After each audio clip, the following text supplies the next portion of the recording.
اگلا سوال یہ کہ مولانا طارق جمیل حفظہ اللہ تعالیٰ کی جانب سے کچھ عرصے سے سیدنا علی علیہ السلام کو مولا کہنے کی ترغیب دلائی جا رہی ہے اور وہ ویڈیوز بھی وائرل ہوتی ہیں ان کی، لیکن دیوبند کے اپنے مکتبہ فکر سے ہی ان کی بڑی شدید مخالفت ہو رہی ہے اس معاملے میں۔ اچھا سوال یہ ہے کہ ایک آدمی کہاں جائے، چلیں جو قرآن و سنت کا فالوور ہے وہ تو حق جو ہے وہ بات تسلیم کر لے گا، لیکن جو دیوبند کے اندر خود موجود ہیں اور دونوں طرف دیوبند ہیں وہ کہاں جائے؟ نہیں تو آپ کیا کہنا چاہتے ہیں کہ دیوبند قرآن و سنت کے فالوور نہیں ہیں؟ نہیں وہ تو تقلید کر رہے ہوتے، وہ بھی ادھر ہی جائیں جہاں قرآن و سنت کے فالو کرنے والے جا رہے ہیں، ان کو ادھر ہی جانا چاہیے۔ اور اگر آپ تقلید پہ ہیں، میں آپ کو بتاؤں امام حنیفہ رحمہ اللہ تعالیٰ جیسا تو حسینی بندہ ہی کوئی نہیں تھا۔ امام حنیفہ تو حکمرانوں کے خلاف خروج کو جائز سمجھتے تھے اور وہ پلی لیتے تھے حسین ابن علی کی، اس لیے تو ان کو جیل کاٹنی پڑی ہے، آل عباس کی، خلیفہ منصور کی، ہارون رشید کا جو باپ تھا، اسی وجہ سے کہ وہ حکمرانوں کے خلاف خروج کو جائز سمجھتے تھے۔ انہوں نے سیدنا نفس زکیہ کے حق میں فتویٰ دیا تھا کہ ان کا یہ خروج جائز ہے۔ تو یہ سارا کے سارا تماشا چل رہا ہے، یہاں پہ بھی ساری پیٹ کی کہانی چل رہی ہے، پیٹ کی، کہ طارق جمیل صاحب نے جو مولا علی کا لفظ استعمال کیا ہے، صرف استعمال نہیں کیا، انہوں نے یہ کہا کہ مجھے اپنی پرانی زندگی پہ شرمندگی ہے کہ ہمیں نبی علیہ السلام کے اہل بیت کا جو دفاع کرنا چاہیے تھا ہم نے نہیں کیا۔ تو میں کہتا ہوں طارق جمیل صاحب کا جو اخلاص تھا نا، ان کو مرنے سے پہلے اللہ تعالیٰ نے اس معاملے میں توبہ کی توفیق دے دی ہے الحمدللہ، اور انہوں نے یہ جرأت کر دی ہے۔ اب دوسری طرف جو مولوی ہے نا، وہ کہتے ہیں ہم انکاری نہیں ہیں، لیکن میں جملہ بولتا ہوں مسئلہ انکاری کا نہیں ہے، مسئلہ آپ اقراری بھی تو نہیں ہیں۔ جب ہم کہتے ہیں نہیں مسلم میں حدیث ہے علی سے محبت نہیں رکھے گا مگر مومن، علی سے بغض نہیں رکھے گا مگر منافق، کہتے ہیں ہم کون سے انکاری ہیں؟ تو سر یہ آپ چیک کر لیں، آپ کسی بریلویوں کی تو میں بات نہیں کرتا، دیوبند یا اہل حدیث کی مسجد میں آپ ایک بڑے سے چارٹ پہ یہ حدیث لکھ کے لگائیں، شام تک وہاں فتنہ فساد ہونا شروع ہو جائے، آپ مجھے پکڑ لیجئے گا، یہ حدیث ہضم ہی نہیں ہوگی ان کو۔ کیوں نہیں ہضم ہو رہی؟ اگر آپ کہتے ہیں ہم صحیح مسلم 240 نمبر حدیث مانتے ہیں، اس لیے کہ آپ انکاری یقیناً نہیں ہے لیکن اقراری بھی ہونا پسند نہیں کرتے۔ آپ اسی طرح کے بندے کو، یہ محرم کے دن ہے نا آج کل، آپ جس کو علمی کتابی سمجھتے ہیں اس کو یہ میسج لکھ کے کر دیں، علی سے محبت نہیں رکھے گا مگر مومن، علی سے بغض نہیں رکھے گا مگر منافق، تو آپ اس کے جوابی ٹیکسٹ میں دیکھ لیجئے گا کیا کرتا ہے۔ اور یہی بات آپ حضرت ابوبکر عمر عثمان کے بارے میں جعلی گھاڑ کے لکھ دیں، آپ کو کچھ بھی نہیں کہے گا وہ، کیونکہ ایک مینٹیلٹی ڈیولپ ہوئی ہے۔ یہ جتنے مولوی ان کے خلاف کھڑے ہوئے نا دیوبندیوں کے، انہوں نے خود اپنا پیٹ ننگا کیا ہے۔ انہوں نے کہا کہ مسئلہ یہ ہے کہ مولانا طارق جمیل صاحب جو کر رہے ہیں نا، اس سے ان کو تقویت ہوتی ہے، اور 7 آیات پڑھ رہے ہیں کہ یہود و نصارہ تم سے اس وقت تک راضی نہیں ہوں گے جب تک تم ان کی ملت پہ نہ آ جاؤ۔ تو یہ یہود و نصارہ وہ کس کو کہہ رہے ہیں؟ جو مولا علی کو مولا علی کہتے ہیں۔ یہ تو اسی طریقے سے کوئی مسلمان حضرت عیسیٰ کی توہین کرنی شروع کر دے، کیا ان کی عظمت کا بیان کرنا چھوڑ دے؟ وجیہن فی الدنیا والآخرہ، ہم حضرت عیسیٰ کی تعریف کے اوپر کوئی لیکچر ریکارڈ کروائیں، میں نے لیکچر ریکارڈ کروایا امام الموحدین عیسیٰ ابن مریم، جن کے نام پہ سب سے بڑا شرک ہو رہا ہے عیسائیوں کی طرف سے، ہم حضرت عیسیٰ کے دفاع میں ہم نے ان کو امام الموحدین ڈکلیئر کیا، کیونکہ ان کا اتنا سخت خطبہ ہے قرآن میں سورہ مائدہ میں، میرے رب نے ان کا دفاع کیا تو میں کیوں نہ عیسیٰ کا دفاع کروں؟ اللہ تعالیٰ فرماتا ہے لقد کفر الذین قالوا ان اللہ هو المسیح ابن مریم، کافر تو وہ لوگ ہیں بے شک جو کہہ رہے ہیں کہ اللہ ہی عیسیٰ ابن مریم ہے اور عیسیٰ ابن مریم ہی اللہ ہے۔ وقال المسیح، جبکہ مسیح تو کہا کرتے تھے یا بنی اسرائیل، اے یعقوب کی اولاد، اے بنی اسرائیل، اعبدوا اللہ ربی وربکم، اس کی عبادت کرو جو میرا بھی رب ہے تمہارا بھی رب ہے۔ انہ من یشرک باللہ فقد حرم اللہ علیہ الجنہ ومأواہ النار وما للظالمین من انصار، سورۃ المائدہ آیت نمبر 72۔ بے شک جو کوئی اللہ کے ساتھ شرک کرے گا اللہ نے اس پہ جنت حرام کر دی، اس کا ٹھکانہ جہنم ہے، وہ جہنم میں جائے گا اور وہاں اس کا کوئی مددگار نہیں ہوگا۔ یہ جو آیت ہے یہ حضرت عیسیٰ علیہ السلام کی تقریر ہے جو اللہ نے نقل کی ہے۔ اللہ صفائیاں دے رہا ہے کہ عیسیٰ ایسے نہیں تھے۔ تو میں بھی ان دیوبندیوں کے مفتیوں سے کہتا ہوں کہ علی ابن ابی طالب سے دشمنی چھوڑ دو، علی کے نام پہ جو کچھ کوئی غلط کر رہا ہے اس کو برا کہو. تمہیں تو علی کو فرنٹ سے آن کرنا چاہیے,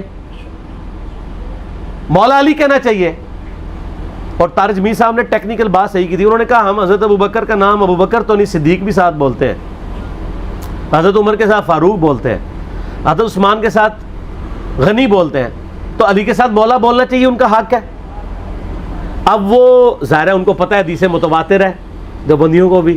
مسند احمد میں, جامعہ ترمذی میں, سنن کبریٰ جو ہے وہ للنسائی کے اندر, المستدرک للحاکم کے اندر, من کنت مولاہ فہذا علی مولاہ, جس کا مولا میں اس کا مولا علی.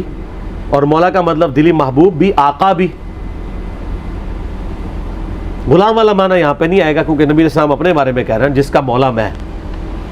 اور ساتھ آیت پڑھ رہے ہیں النبی اولیٰ بالمؤمنین من انفسہم وازواجہم امہاتہم, نبی مومنین کی جانوں سے بڑھ کے ان پہ حق رکھتے ہیں, اور نبی کی بیویاں امت کی مائیں ہیں.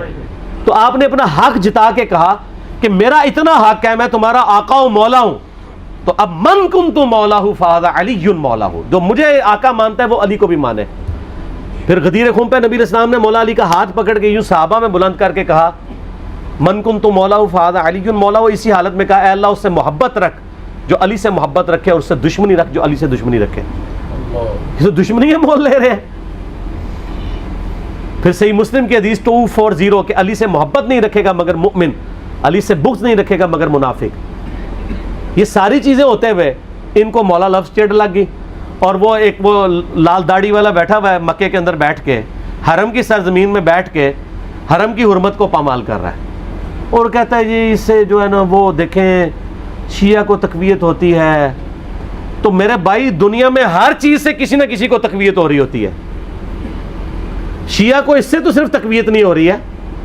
ان اللہ و ملائکتہ یصلون علی النبی صلاۃ بر محمد و آل محمد اللہم صلی علی محمد و علی آل محمد. شیعہ کو تو اس سے بھی تقویت ہو رہی ہے, تو آپ یہ چھوڑ دیں, آپ درود شریف تشہد میں پڑھنا چھوڑ دیں. یعنی آپ اپنا چہرہ خود پیٹ کے سرخ کرنا چاہتے ہیں. آپ دیکھیں اسلام کو کس چیز سے تقویت ہو رہی ہے. کل کو تو آپ یہ بھی کہیں گے, اور بلکہ وہ جو منکرین حدیث وہ کیپٹن عثمانی پارٹی وہ تو کہتی ہے یہ جو مسلم کی حدیث ہے کہ قبروں پہ جاؤ تاکہ آخرت کی یاد آئے, یہ شرک کی جڑ ہے اس حدیث میں. کیونکہ لوگ قبروں پہ جاتے ہیں تو قبروں سے مانگتے ہیں. وہ بھائی نبی علیہ السلام نے کب کہا ہے قبروں سے مانگو؟ آپ نے کہا کہ موت کو یاد کرو. وہ کہتے ہیں نہیں, یہ ایکسس آف ایول ہے یہ حدیث, اس سے تقویت ہوتی ہے ان کو. کل کو بریلوی کہیں گے کل انما انا بشر مثلکم سے اہل حدیث کو تقویت ہوتی ہے, لہذا ہم اپنے مصحف سے یہ آیت ہی نکال دیں گے. سارا کہیں گے نا, کیوں نہیں کہیں گے؟ سب کو پھر حق حاصل ہے.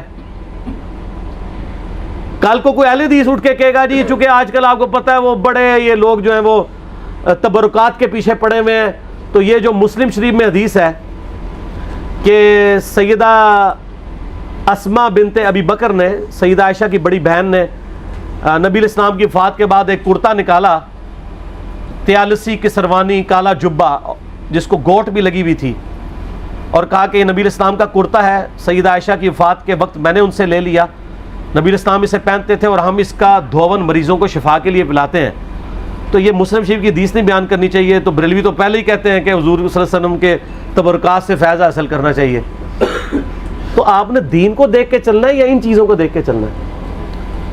تو ان کی ان جہالتوں سے ویسے مجھے بڑا فائدہ ہو رہا ہے. جب یہ اس طرح کی بونگیاں مارتے ہیں نا, تو میں ان کے فاروق کو بتاتا ہوں کہ بونگیاں سے مگر لگے ہوئے ہو جی. اس سے یہ لوگ خود ننگے ہو گئے ہیں کہ ان کا کرائٹیریا قرآن و سنت نہیں ہے. ان کا معیار یہ ہے کہ وہ قرآن و سنت ماننا ہے جو ہمارے فرقے کو سپورٹیو ہو, اور دوسرے فرقے کو سپورٹیو ہو کہ قرآن و سنت ہو تو نہیں ماننا. اس لیے طارق جمیل صاحب کے خلاف ہوئے ہیں. تو آپ اب دیکھ لیں کیا انجام ہوا ہے. طارق جمیل صاحب نے بھی ان پہ 4 تکبیریں پڑھ دی ہیں نا سر. آپ نے ویڈیو نہیں دیکھی ہیں؟ اللہ کے فضل سے اپنے مسجد کے ممبر پہ انہوں نے مجھے کھڑا کر کے تقریر کروائی ہے, خود نیچے بیٹھے ہوئے ہیں جی. چلو ماتھا چوم لے یا کچھ اور کر لے, کیا وہ تو کیا. وہ تو کہتے ہیں جی وہ تو فلمی ایکٹرز کے بھی سر پہ ہاتھ پھیر دیتے ہیں, لیکن کسی فلمی ایکٹر سے جو ہے وہ انہوں نے جمعہ تو نہیں پڑھوایا. تو یہ آخری درجے میں ہو سکتا تھا, انہوں نے کر دیا. وہ اس لیے کہ وہ اب ان سے مایوس ہو چکے ہیں. ان کو پتہ چل گیا کہ انہوں نے یعنی ان لوگوں نے میرا ساتھ نہیں دینا کبھی بھی. ظاہر ہے یہ بات ان کو پہلے بھی پتہ تھی, ذرا دلیری کر کے اب سامنے آ گئے. اور یہ اللہ تعالیٰ نے ان کے اخلاص کی برکت ہے کہ ان کو اپنی زندگی میں ہی توفیق دے دی ہے اس حوالے سے کہ وہ سچائی کا علم بلند کریں. تو یہ جو مولوی یہ سب کچھ کر رہے ہیں نا, یہ فرقہ بچاؤ مہم کے اوپر ہے. میں نے مثال دی ہے نا کہ انگوٹھے چومنے والی روایت رد المختار میں لکھی ہے, لیکن یہ نہیں مانیں گے دیوبندی کیونکہ بریلوی کر رہے ہیں. ان کا کرائٹیریا قرآن و سنت ہے ہی نہیں ہے, لہذا آپ بھی ان کے ساتھ الجھنا چھوڑ دیں. مولویوں سے پنگا نہ لیں, مولویوں سے پنگا نہیں ہے چنگا. آپ پبلک پہ محنت کریں. وہ سر مولوی تو سینکڑوں میں ہزاروں میں ہے, پبلک کروڑوں میں ہے. کروڑوں میں محنت کریں جہاں سے ہزاروں نکلیں گے. ان ہزاروں میں محنت کر کے ایک بھی نہیں نکلے گا, کیونکہ وہ نکلے گا وہ جس کو آپ نوکری بھی دیں گے, کیونکہ وہ تو نوکری کر رہا ہے اس کے اوپر. اس چیز کو سمجھیں, ٹھیک ہوگا.